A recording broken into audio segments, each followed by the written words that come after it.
courage and compassion, Commander Aravindan RP, to address the gathering.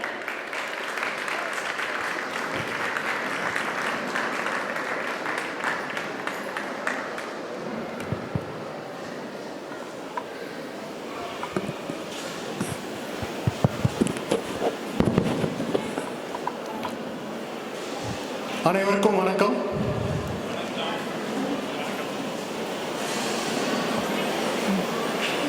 ஆரம்பிக்கிறதுக்கு முன்னாடி there is something called gratitude. நம்மளோட கலாச்சாரத்தின் முக்கியமான அம்சமே gratitude தான். ஸோ இன்னைக்கு ஃபர்ஸ்ட் அதை சொல்றதுக்கு எடுக்க போற முதல் பேர் மேஜர் மதன் குமார். அவர் இல்லைன்னா நான் இன்னைக்கு இங்கே இல்லை. அவரோட ஒரு சின்ன இன்புட்னால தான் இப்படி ஒரு இன்ஸ்டிடியூஷனுக்கு என்னால் வர முடிஞ்சது, இப்படி ஒரு ஃபேமிலி, இப்படி ஒரு டீம் என்னால் பார்க்க முடிஞ்சது. இவங்க பண்ணுற ஒர்க்கும் எனக்கு தெரியுது.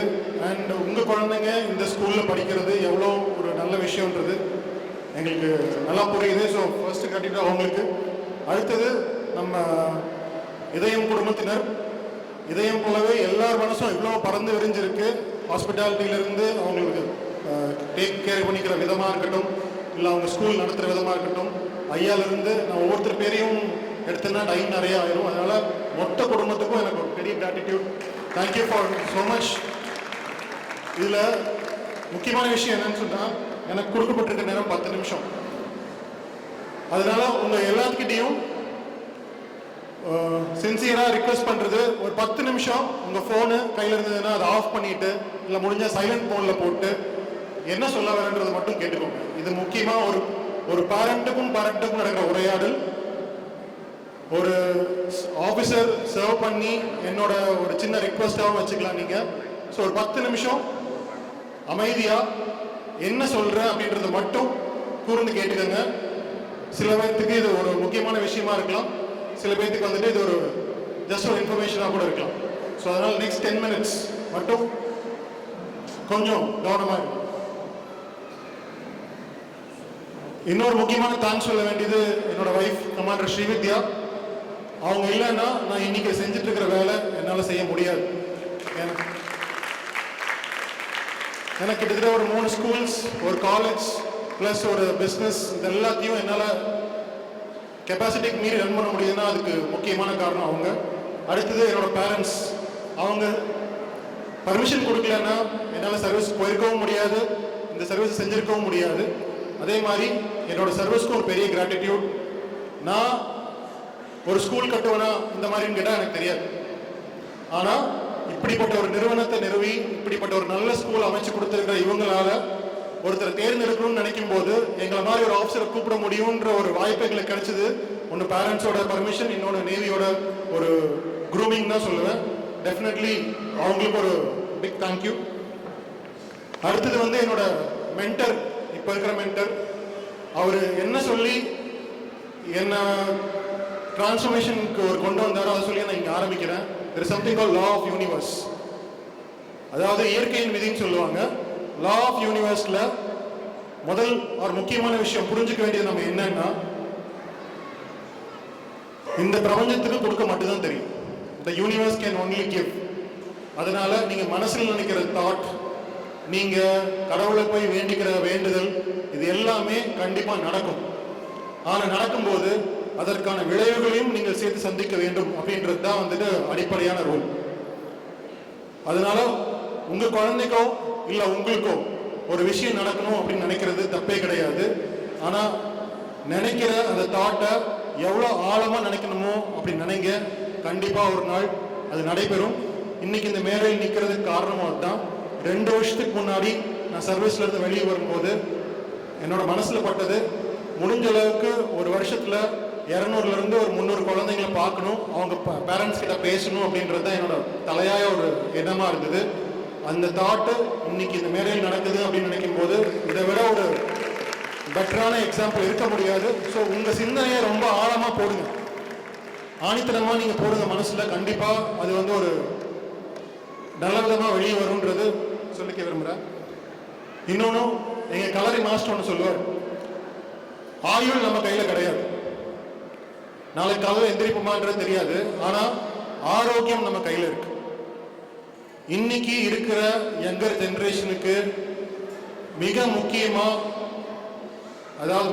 முக்கியமான ஒரு விஷயம் மிஸ் ஆகுது அப்படின்னு பார்த்தீங்கன்னா ஆரோக்கியம். அதை கெடுக்கிறது யாருன்னு பார்த்தீங்கன்னா பேரண்ட்ஸான நம்ம, இதை என்னையும் சேர்த்துக்கிறேன். நம்ம எதையோ வாங்கி கொடுக்குறோம் நல்லது நினைச்சிட்டு, ஆனால் அதில் என்ன ஒட்டி இருக்காங்க, அதுக்கு நல்லதா கெட்டதா எதையுமே படிக்கிறது இல்லை. ஸோ நம்ம பாசத்தை போட்டு எமோஷனை போட்டு நம்ம குழந்தைய நல்லா வளரணும்னு நினைக்கிறோம். ஆனால் அப்படி நினைக்கும் போது வாங்கி கொடுக்குற பொருள் அவங்களுக்கு உடலில் மட்டும் இல்லை மனசையும் சேர்த்து பண்படுத்துதுன்றதை கொஞ்சம் புரிஞ்சுக்கலாம். இப்போ நான் சீரகம்ன்ற ஒரு இயற்கை அங்காடி நடத்துறங்காட்டி, நிறைய ஃபார்மர்ஸ் கிட்ட பேசுறங்காட்டி நிறைய விஷயங்கள் நம்மளுக்கு தெரிய வருது. இப்படி ஒரு இன்ஸ்டிடியூஷனில் உங்களுக்கு இவ்வளோ நாலேஜ், நிறைய இடத்துல இருந்து ஆளுங்க வராங்க, நிறைய பேர் உங்களுக்கு விஷயத்தை பகிர்ந்துருக்காங்க. அப்படி இருக்கிற பட்சத்தில் நீங்கள் மேக்சிமம் உங்கள் குழந்தைங்களுக்கு கொடுக்கறது, அது உணவாக இருக்கட்டும், இமோஷனாக இருக்கட்டும், இல்லை என்ன ஒரு வாட் எவர் யூ கிவ், அவங்க அதை ஏர்ன் பண்ணணுன்றதை நல்லா ஞாபகம் வச்சுக்கணும். கேட்காம எதையும் வாங்கி தராதீங்க. அவங்களுக்கு ஒன்று வேணும்னு சொன்னால் அவங்க அதை ஏர்ன் பண்ணணும். இங்கே இருக்கிற நிறைய பேர் மக்கள் கண்டிப்பாக தெரியும், பஸ்ஸில் போயிருப்போம், ட்ரெயினில் தொங்கிட்டு போயிருப்போம், இல்லை கஷ்டப்பட்டு நடந்து போய் படிச்சிருப்போம், சைக்கிள் ஓட்டி படிச்சிருப்போம். உங்களில் எத்தனை குழந்தைகள் இது வரைக்கும் அதை பண்ணாமல் இருக்காங்கன்றதை நீங்களே யோசிச்சுக்கணும். அப்படி நீங்கள் பண்ண வைக்கல அப்படின்னு நினச்சிங்கன்னா வரப்போகிற ஃபியூச்சர் டெஃபினட்டாக அவங்களுக்கு சேலஞ்சிங்காக தான் இருக்க போகுது. அவங்கள கஷ்டப்படுத்த சொல்லலை, கண்டிப்பாக வளங்க, ஆனால் கடுமையாக இருக்காதீங்க. நீங்கள் சொல்கிற ஒவ்வொரு வார்த்தையும் ஒவ்வொரு விஷயமும் அவங்களுக்கு நல்லபடியாக போய் சேரணும். அப்படி சேர்ந்தால் மட்டும்தான் அவங்க வந்துட்டு ஒரு நல்ல ஒரு ஃபியூச்சரில் ஒரு நல்ல குழந்தையாவோ ஒரு நல்ல அவுட்கமாகவும் வெளியே வருவாங்க. அதாவது ஸ்டேஜஸ் ஆஃப் எவல்யூஷன் சொல்லுவோம் சைக்காலஜியில். பரிமாண வளர்ச்சி, ஒவ்வொரு கட்டத்துலையும் ஒரு குழந்தை எப்படி வளருது, அதுக்கு என்ன தேவை அப்படின்றதுல நம்ம சிம்பிளாக ஒரு 4 வாரத்தில் முடிச்சுட்டு போயிட்டாங்க. மாதா, பிதா, குரு, தெய்வம். இன்னைக்கு காலையில் வந்து சீஃப் கெஸ்ட் அதான் சொன்னாங்க. ஃபர்ஸ்ட் ஸ்டேஜுக்கு அம்மா கண்டிப்பாக வேணும், இல்லை தாய்மை குணம் கொண்ட யாராவது கண்டிப்பாக அந்த குழந்தைக்கு இருக்கணும். அடுத்த ஸ்டேஜில் தந்தை குணம் கொண்டவங்க இருக்கிறோம். வழிநடத்துறதுக்கு அடுத்த ஸ்டேஜில் ஆசிரியர்கள் தேவை. அதுக்கப்புறம் கடைசியில் நம்ம பிரபஞ்சத்தை தொடரும். இன்னைக்கு வேற நிறைய குழந்தைங்களுக்கு நான் பார்க்குற ஒரு மிஸ்ஸிங்கான விஷயம் என்னன்னு கேட்டால், இந்த ஸ்டேஜில் நடக்க வேண்டிய டெவலப்மெண்ட் நடக்கிறது இல்லை. ஒரு குழந்தை உருவாகிறது எப்படின்னா, இன்னைக்கு காலையில் மேடம் சொன்ன மாதிரி தான், ஹஸ்பண்ட் அண்ட் ஒய்ஃப் நீங்கள் என்ன பண்ணுறீங்களோ அதோட தாக்கம் கண்டிப்பாக குழந்தைங்களுக்கு இருக்கும். இன்னைக்கு உங்கள் சிச்சுவேஷன் நீங்கள் நல்லா அமைச்சு கொடுத்துருக்கீங்க. நீங்கள் அவங்களுக்கு காசு பணம் பெருசாக சேர்த்து வைக்க தேவையில்லை. ஒரு நல்ல என்வாயர்மெண்ட்டை அவங்களுக்கு அமைச்சு கொடுத்து அதில் நீங்கள் உங்கள் குழந்தைங்களை வளர வச்சிங்கன்னா அதுவே ஒரு பெரிய விஷயம். ஸோ அதனால் குழந்தைங்க முன்னாடி எப்படி நடந்துக்கணுன்றது இன்றைக்கி ஒரு பெரிய சேலஞ்சாக இருக்குது, எஸ்பெஷலி சோஷியல் மீடியா இருக்குங்காட்டி. ஸோ அதனால் ஆஸ் அ பேரண்ட் நாங்கள் என்ன பண்ணோன்றதை மட்டும் நான் சின்ன ஒரு எடுத்துக்காட்ட சொல்லிடுறேன். எங்கள் வீட்டில் டிவி இல்லை, ஏசி கிடையாது, ஃபில்ட்ரு கிடையாது, ஆரோ வாட்டர் கிடையாது. அதே சமயத்தில் பெருசாக நாங்கள் எதுவும் அடிக்கடி வாங்குறது. இந்த ஒரு வருஷத்தில் இப்படி பண்ணதில் எங்களுக்கு எந்த ஒரு வித்தியாசமும் தெரியல. சொல்லப்போனால் we have got better off other. எங்களோட முதல் குழந்தைக்கும் 2வது குழந்தைக்கும் 5 வருஷம் டிஃப்ரென்ஸ் இருக்குது. இதை எக்ஸ்பெரிமெண்ட்டாக எடுத்து நாங்கள் பண்ணதில் இப்போ 2வது குழந்தை எந்த அளவுக்கு ஒரு போல்டாக ஒரு பெட்டர் சைல்டாக வருது கம்பேர் டு தி ஃபர்ஸ்ட் ஒன்றுன்றதை நாங்கள் கண்கூடாக பார்க்குறோம். தேவை அப்படின்றது ரொம்ப ரொம்ப இருக்கான வேணுங்கிறது மட்டும் இருக்கணுன்றதே என்னோட வேண்டுகோள். இன்னொன்று என்னை வந்துட்டு யோசிக்க வச்ச ஒரு 2-3 கேள்வி இருக்குது. ஒன்று, ஜேசி குமரப்பா, அது எத்தனை பேருக்கு உங்களுக்கு தெரியும் தெரியல, தஞ்சாவூர்காரர், அவர் கேட்ட கேள்வி, மாடு சாணி போடுமா அப்படின்ற ஒரு கேள்வி கேட்டார் அவர் பிளானிங் கமிஷன் நடக்கும்போது. அதாவது விவசாயத்துக்கு டிராக்டர் இந்த மாதிரி இண்டஸ்ட்ரியல் குட்ஸ் எல்லாம் வாங்குற டைமில் இதெல்லாம் நீங்கள் கொண்டு வரீங்க, ஆனால் மாடு சாணி போடுமான்ற ஒரு கேள்வி. இதுக்கு பதில் நீங்கள் போய் தேடுங்க. அதே மாதிரி என்ன ஒருத்தர் கேட்ட கேள்வி, வீட்டுக்குள்ள டெம்பரேச்சர் ரொம்ப ஜாஸ்தியாக இருக்குன்னு ஏசி போடுறீங்களே, இந்த டெம்பரேச்சர் ஏசி போடுறதுனால வெளியில் இருக்க டெம்பரேச்சர் கம்மியாகுமா ஜாஸ்தி ஆகுமா அப்படின்ற ஒரு கேள்வியை கேட்டார். இதுவும் நம்ம யோசிக்க வேண்டிய முக்கியமான கேள்வி. இது 2 கேள்வி வந்து என்னை திரும்பி பார்க்க வச்ச கேள்வி. நம்ம எதெல்லாம் கம்ஃபர்ட் நினைச்சிட்டு ஒரு குழந்தைக்கு கொடுக்கணும்னு நினைக்கிறோமோ அது அத்தனையுமே வந்துட்டு பிற்காலத்தில் அவங்களுக்கு ஒரு பாதிப்பாக வர்றது கூட சான்சஸ் இருக்கு. ஸோ நம்ம எடுக்க வேண்டிய டெசிஷன் எல்லாமே வந்து யோசிச்சு எடுக்க வேண்டிய டெசிஷனாக இருக்கு இன்னைக்கு. என்னோட இன்ஸ்பிரேஷன் யாருன்னு பார்த்தீங்கன்னா field marshal Manekshaw, field marshal Cariappa, அப்புறம் அட்மிரல் நெல்சன் அண்ட் டிசோசா, 4 பேர் தான் சர்வீஸில்.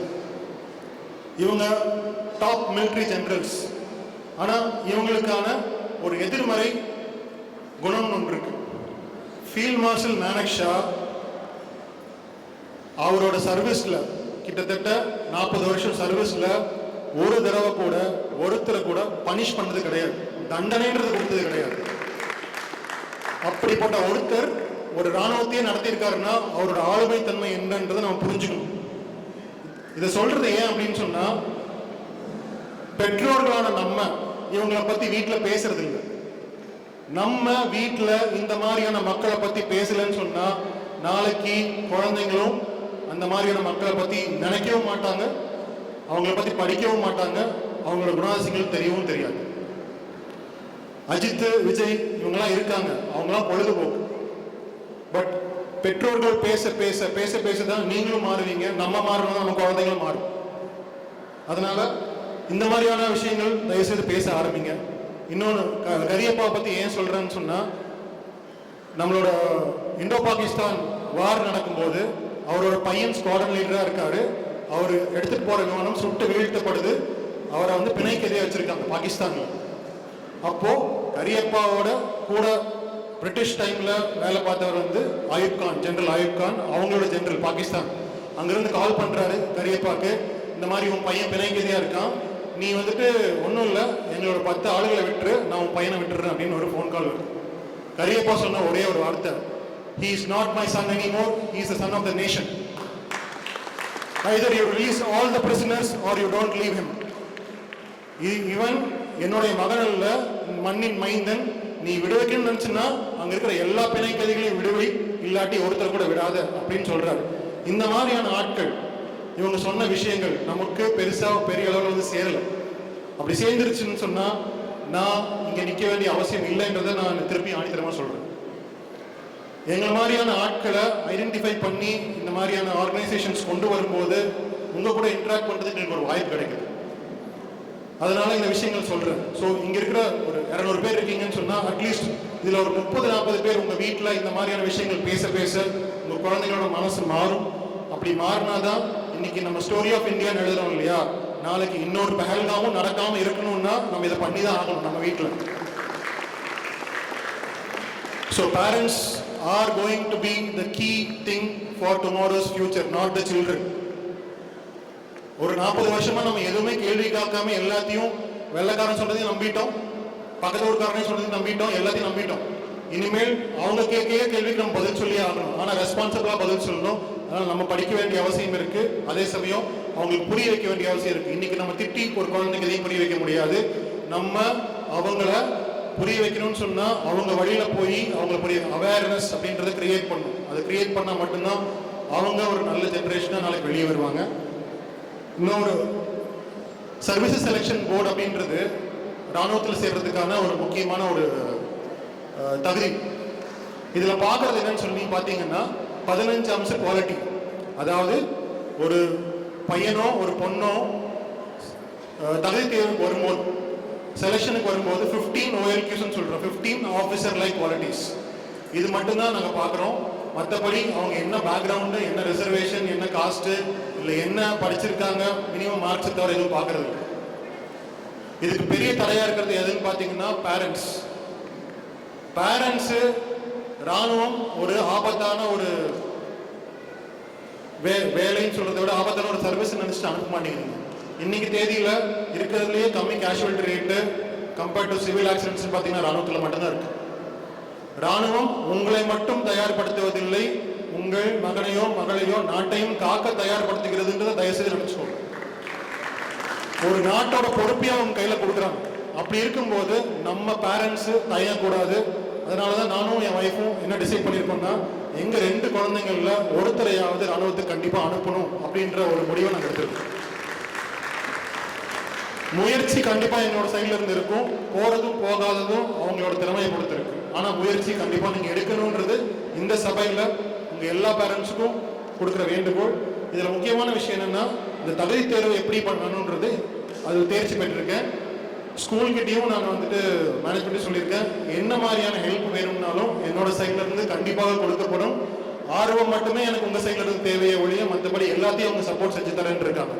ஸோ உங்கள் குழந்தை என்ன மாதிரி ஒரு சர்வீஸ் இல்லை வித்யா மாதிரி ஒரு கமாண்டராவோ ஒரு சர்வீஸில் ஆர்மி நேவி ஏர்ஃபோர்ஸில் யூனிஃபார்ம் மாட்டி வரணும் அப்படின்னு சொன்னால் பெற்றோர்கள் நீங்கள் உங்கள் குழந்தையும் ஊக்கப்படுத்தி நீங்களும் கொஞ்சம் பெருமையாக அவங்களை அனுப்பிச்சி வச்சிங்கன்னா கண்டிப்பாக 100ல் 5 or 6 குழந்தைங்க தேர்ச்சி அடைஞ்சு ஆஃபீஸர் ஆகிறதுக்கு நிறைய வாய்ப்புகள் இருக்குது. அந்த குழந்தைங்க எங்ககிட்ட வந்தால் மட்டும்தான் எங்களால் ட்ரெயின் பண்ண முடியும், அவங்கள வந்துட்டு அனுப்ப முடியும். ஸோ தயவுசெய்து இந்த ஆப்பர்ச்சுனிட்டியை வந்துட்டு நீங்கள் யூஸ் பண்ணிக்கணும். அண்ட்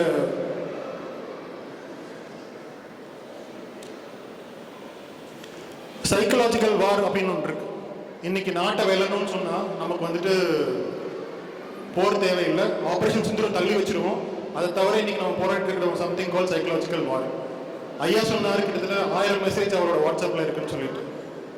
நம்ம வாட்ஸ்அப்பில் வர கிட்டத்தட்ட 80% மெசேஜ் சைனாவிலிருந்தும் பாகிஸ்தான் கிட்ட இருந்தும் ஜென்ரேட் ஆகுன்றது இன்டெலிஜென்ஸ் ரிப்போர்ட். நம்மளோட குழந்தைங்களை நம்மளோட யங்கர் ஜென்ரேஷனை திசை திருப்புவதற்காக முக்கியமாக 2-3 ஆர்கனைசேஷன் வந்துட்டு இதில் வந்துட்டு இன்வால்வ் ஆகிருக்கு. அதனால சோஷியல் மீடியாவில் கன்சிஸ்டண்ட்டாக நீங்கள் பார்த்தீங்கன்னு சொன்னால் ஒரு டிஸ்டர்பன்ஸை கிரியேட் பண்ணுறதுக்காகவும் திசை திருப்புவதற்காகவும் இதை மீடியாவை யூஸ் பண்ணியிருக்காங்க. பெற்றோர்களான நாம மட்டும்தான் இதை வந்துட்டு மானிட்டர் பண்ணி அந்த குழந்தைங்களை அதில் வந்து காப்பாற்ற முடியும். ஸோ இதை வந்து ஒரு இன்புட்டாக எடுத்துக்கணும்.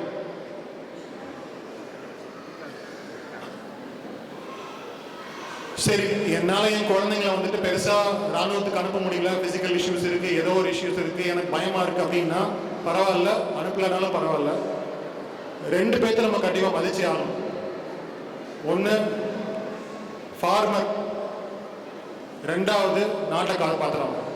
கல்வித்துறையில் இருக்கிறவங்க கண்டிப்பாக எப்பவுமே அவங்க இல்லாமல் நம்ம யாருமே கிடையாது. Education is primary. அதை தவிர ஒரு விவசாயியும் ஒரு நாட்டை காப்பாற்றுறவங்களையும் 2 பேர்த்தையும் நம்ம மதிக்கல, இல்லை மதிக்க கற்றுக் கொடுக்கல அப்படின்னு சொன்னால் இந்த நாட்டோட அழிவை யாராலையும் தடுக்க முடியாது. அதனால பெற்றோர்களாகிய நம்ம சேர முடியல, நம்ம குழந்தைங்களை சேர்க்க முடியலன்னாலும் ஏதோ ஒரு இராணுவத்திலேயோ இல்லை ஒரு யூனிஃபார்ம்டு அதிகாரியோ இல்லை யாரோ உங்களை கண்ணுக்கு படுறாங்கன்னு சொன்னால் தயவு செய்து தைரியமாக பெருமையாக நெஞ்ச நிமித்திட்டு அவங்க பக்கத்தில் போய் ஒரு நல்ல ஒரு ஹேண்ட் ஷேக்கை கொடுத்துட்டு உங்கள் சர்வீஸ்க்கு நன்றி அப்படின்ற ஒரு விஷயத்தையாவது சொல்லிட்டு வாங்க. இந்த ஒரு விஷயத்தை நீங்கள் செஞ்சு பாருங்க, அந்த முகத்தில் எவ்வளோ ஒரு புன்னகையும் எவ்வளோ ஒரு சந்தோஷமும் இருக்குன்றது உங்களுக்கு தெரியும். அதை விட பெருமை நாங்கள் வேறு எதையுமே கண்டுக்கிறது இல்லை. லாஸ்ட் டைம் ஒரு ஸ்கூல் ஃபங்க்ஷனில் போகும்போது எதுவுமே தெரியல, ஒரு பையன் வந்து thank you for your service sir அப்படின்னா. எனக்கு இது வரைக்கும் கிடைச்ச மெடல்ஸ், பாராட்டு, கிஃப்ட் எல்லாத்தையும் விட நான் அதை மட்டும் தான் பெருசாக நினைக்கிறேன். ஸோ அந்த பேரண்ட்ஸை கூப்பிட்டு நான் தனிப்பட்ட தனியாக வாழ்த்துறேன். உங்கள் பையனை நீங்கள் நல்லா வளர்த்துருக்கீங்க. Definitely he will become a good leader one day. So with that, வாய்ப்புக்கு நன்றி. இவ்வளோ பெரிய மேடையை கொடுத்ததுக்கும் இந்த விழா வந்துட்டு காலையிலேருந்து நான் பார்த்துட்டு இருக்கேன். so many initiatives are taken by the group. உங்களோட எனர்ஜி ரொம்ப ரொம்ப வைப்ரண்ட்டாகவும் and I get inspired by lot of things what this team is doing. எனக்கு நிறைய லேர்னிங்ஸ் இருக்குது. இன்றைக்கி நிறைய விஷயங்களை எழுதி வச்சுருக்கேன். நான் படித்த ஸ்கூலில் நிறைய குழந்தைங்களுக்கு இதை விஷயத்தை சொல்லணுன்றது வந்துட்டு ஒரு டேக்காக எடுத்திருக்கேன். இது மாதிரியான பல விஷயங்கள் இந்த ஸ்கூலில் நடக்கணும். இந்த ஸ்கூல்ல இருந்து generals, admirals, marshals, top officials of the IAS, IPS எல்லாமே வரணுன்றது பிரபஞ்சத்துக்கிட்ட நான் சின்சியராக வேண்டிக்கிறேன். அதுக்கான எல்லா முயற்சியிலையும் என்னோட பங்கு இருக்கும், தேவைப்பட்டால்ன்றதையும் இந்த இடத்துல நான் ரெஜிஸ்டர் பண்ணிக்கிறேன். வாழ்த்துக்கள். ஜெய் ஹிந்த், ஜெய் பாரத். தேங்க்யூ.